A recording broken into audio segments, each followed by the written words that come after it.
Mushy jumps up, maybe the double dream call. Ohio, he's just going to TP himself away from this one with the Wrath of Nature. Any kind of support, KOS by locked down by Sylar. You're going to lose as well, Ohio, but he might even bring down Yao. The Shallow Grave will keep him alive for now.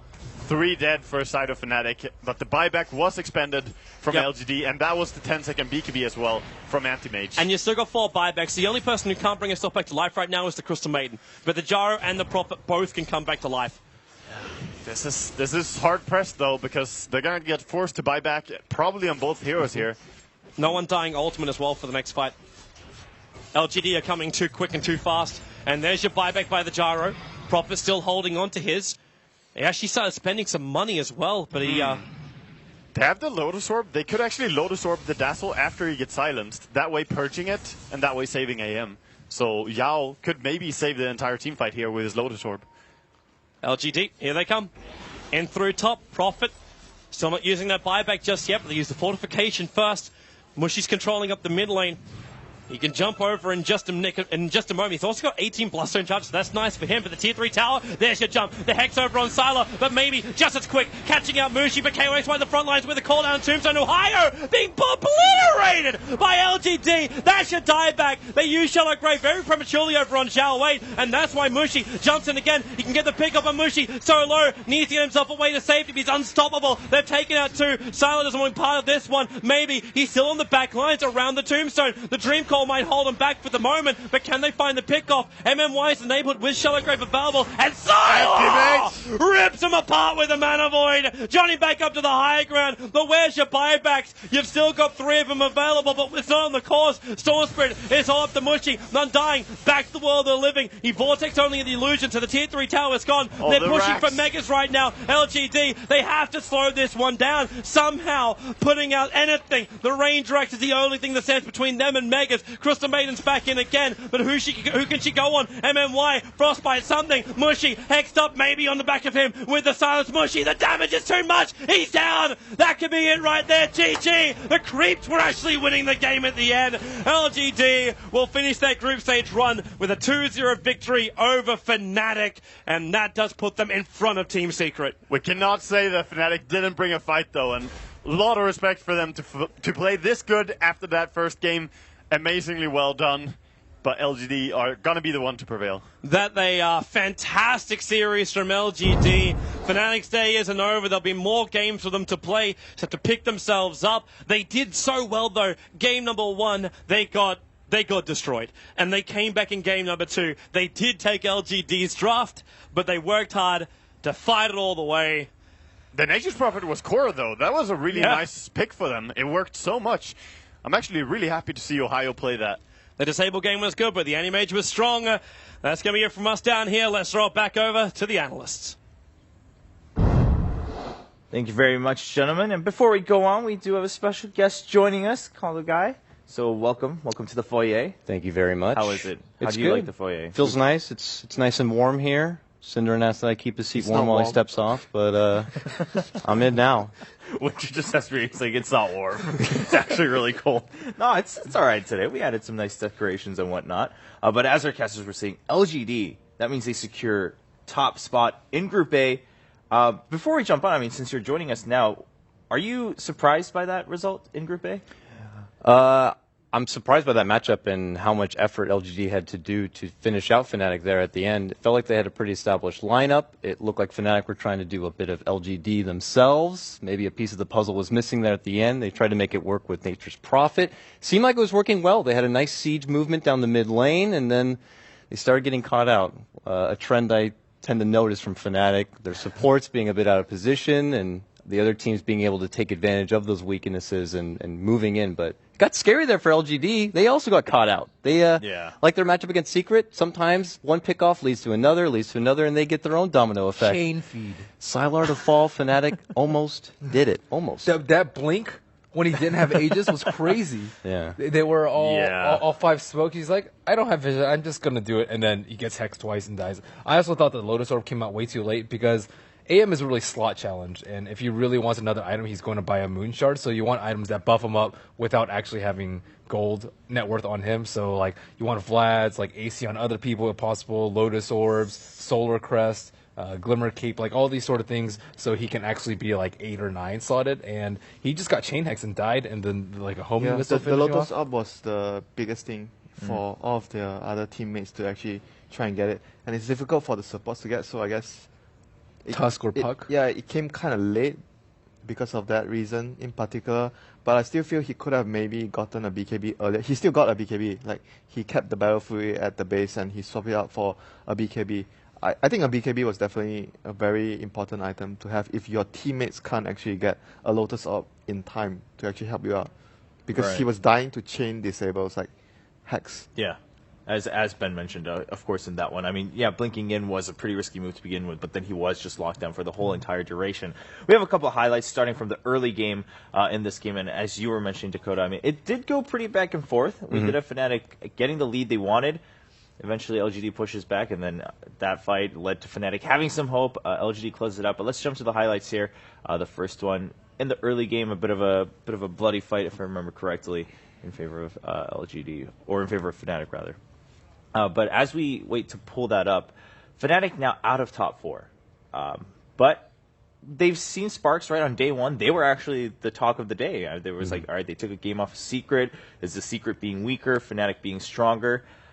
Yeah, sure, not the best ending they would have wanted, but Dakota, how do you feel about Fnatic and their chances going into the bracket stage? Well, they have been a crowd pleaser definitely at their start. They're a team that it's very clear that if you back them into a corner, they're going to pull out some crazy shenanigans to get it back, whether it's hiding rapiers in your fountain and being able to pull back games on the brink of defeat. It didn't work there, unfortunately, against LGD. Definitely a lot of spice to them, and now that they're going to have to battle it out in the gauntlet of best of ones, maybe one of those comeback clutches could be enough to take down a team that would be surprising. Yeah, that's true. Again, as we take a look at some of the defining moments of Game 2 here, Ben, I mean, going into best of one, do you think in some ways that could favor Fnatic if they just decide to go all out in the losers bracket here? Or the lower bracket, rather? I feel like with the amount of games that have played in the group stage, I don't think that Fnatic, it will come as a surprise to teams that face Fnatic that they will all in the early game. And I think as long as they remove some key picks such as Undying from Fnatic, I think it won't be terribly difficult for them. Fnatic did not secure themselves the top 4, but on the positive side, Complexity is now guaranteed top 4. This is a team that no one really thought was going to be in the top 4, like top 6, like maybe. Yeah, that's true. Now Group A is set in terms of who's in the top 4, with LGD leading. This game I thought Fnatic had like in full control though. They had like a pretty good net worthly, like almost all the towers are down. They subsequently take down Roshan, and again Fnatic showing that they are very capable of dominating the lanes, just not dominating past, I would say, a little past 30 or first couple of Roshans. They really have a hard time of keeping and retaining map control. Yeah, but something that we've seen throughout the week, Winter, is that with that anti-mage, it's like teams either just choose to say, okay, we just have to end the game early, just let anti-mage go, and if it goes past a certain minute mark, we're just going to lose, or they try and they fail.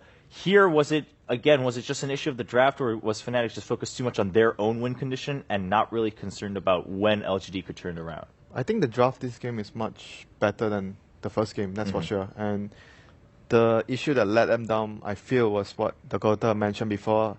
A lot of pickoffs before they were trying to push, delaying the push, and giving the key pickoffs means that the Roshan was open to LGD's anti-mage to actually claim. That was, like, I think, the biggest loss. If you're doing a push strat, you don't want the enemy to get the Aegis. You are going to want the Aegis for yourself, so you're going to be confident when you're pushing up high ground. I think the whole early game was good from them. The lanes went really well. Anti-mage was pressured, and everything. Storm sort of had a good start as well. It was just the finishing move, they needed that Aegis for the high ground push, and the pickoffs gave away the Aegis to the AM, and I thought they could have ended the game, though, if everything was going well for them. Right. Speaking of... did you want to... I was going to say it's unfortunate because there were a couple opportunities that were given to them because of misplays, which I think we might be able to see here, but the opportunities came to them. They just needed to sharpen their play in that game. I felt they could have definitely won that game based on how they started. Yeah. And speaking of Aegis and misplays, we do have that moment that Ben was bringing up earlier with the anti-mage just kind of blinking in. He just blinks right into the middle and gets instantly sheeped, and then sheeped again. I don't exactly remember what happened, but there was no grade that came out. Yeah, Orchid. And then this is where you definitely want your Lotus Orb. It disables the sheep. It will prevent the second sheep from doing devastating amounts of damage because the target himself will be sheep. And Anti-Mage actually doesn't have buyback for the first maybe 45 seconds of his death. And he eventually buys back and they repel the push. But let's say that fight happens like 30 seconds earlier. That could have just been a game-ending blink. Yeah, so at the end of the day, though, LGD secures it. As you can see on your screens, ladies and gentlemen, with the standings for Group A, LGD does lead with 17 points. They are now locked in for that first place as Secret got taken down in Game 1 against Phoenix, and Fnatic now not able to have a chance to go into the top 4. And Complexity still battling it out with C9, it looks like. I mean, they still have a fight for that third-place seed. But at that point, we discussed this earlier, it's not going to matter too much because you don't have a choice. You kind of just leave it up to fate to decide who chooses you.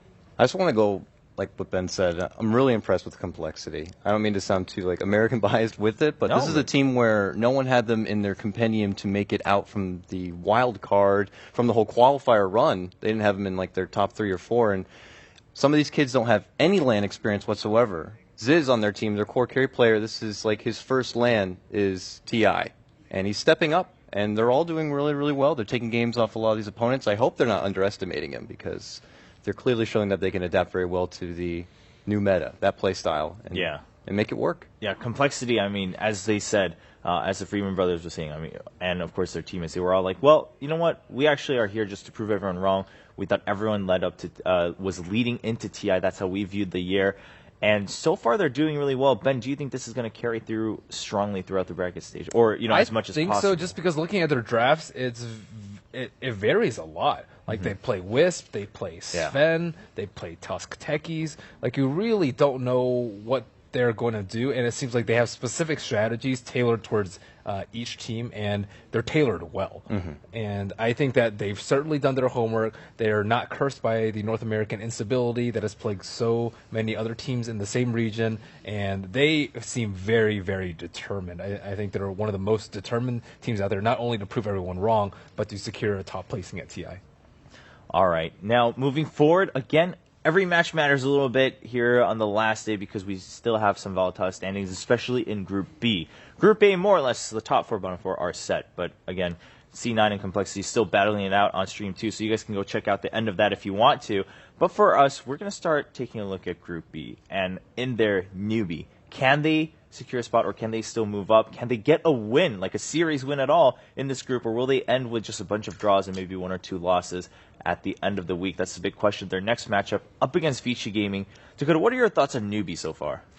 So far, it's feeling a bit like last year. Maybe they're playing a bit of possum, and then they creep in, and then they're TI champions. I mean, it's hard to say. Yeah, I believe coming into this day, they need to get all wins, 4 wins, something like that, to be able to be more secured into the upper echelon. But it's going to be tricky. I don't know. Newbie. They're a very intriguing group. Next thing you know, they pull out and they have everything figured out.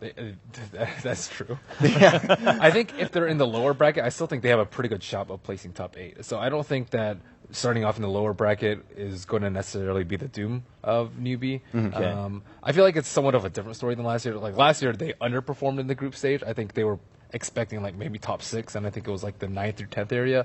And this year, they were expected like 7th through 8th by the majority of people, and then now they're kind of in that 4 to 6 slot, I guess. It's just pretty good. People weren't even sure if they should have an invite. It was just like they were like, what newbie's going to come? I certainly think they proved all those people wrong. But yeah, they deserve to be here. They have been doing very well